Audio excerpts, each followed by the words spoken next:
পরিবারকে বাঁচাতে এক সাধারণ কেবল ব্যবসায়ীর অসাধারণ মগজের লড়াই, যিনি পুলিশের চোখে চোখ রেখে আইনকে বানাতে পারেন বোকা। তিনি আর কেউ নন, সবার প্রিয় জর্জ কুট্টি।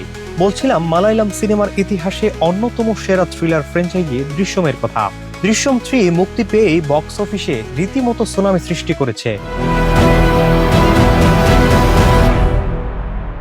অভিনেতা মোহনলালের ৬৬তম জন্মদিনের উপহার হিসেবে ২১ মে পর্দায় আসা এই ছবিটি মাত্র ২ দিনে বিশ্বজুড়ে পকেটে পড়েছে প্রায় ৮০ কোটি রুপি।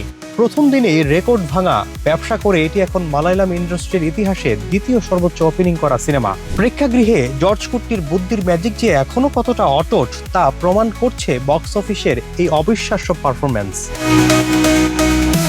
ট্র্যাকিং সংস্থা সেকনিলের তথ্য অনুযায়ী দ্বিতীয় দিনে ভারতে প্রায় ১৩ কোটি রুপি এবং বৈশ্বিক বাজার সহ সর্বমোট প্রায় ৩২ কোটি রুপি আয় করেছে ছবিটি। প্রথম দিনে প্রায় ৪৪ কোটি রুপির আয়ের মাধ্যমে মালায়ালাম সিনেমার দ্বিতীয় সর্বোচ্চ ওপেনিং এর রেকর্ড করেছে দৃশ্যম 3।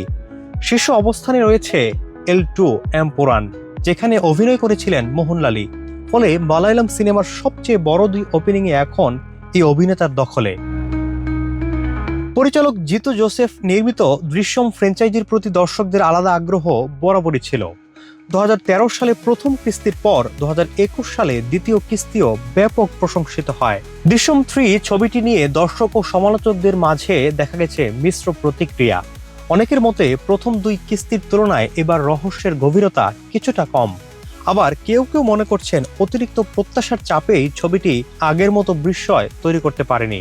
অন্যদিকে অজয় দেবগন অভিনীত হিন্দি রিমেকগুলোও ব্যবসায়িকভাবে ভালো সাফল্য পেয়েছিল। এবার তৃতীয় কিস্তি নিয়ে এই অভিনেতা আসছেন বলিউডে আগামী ২ অক্টোবর।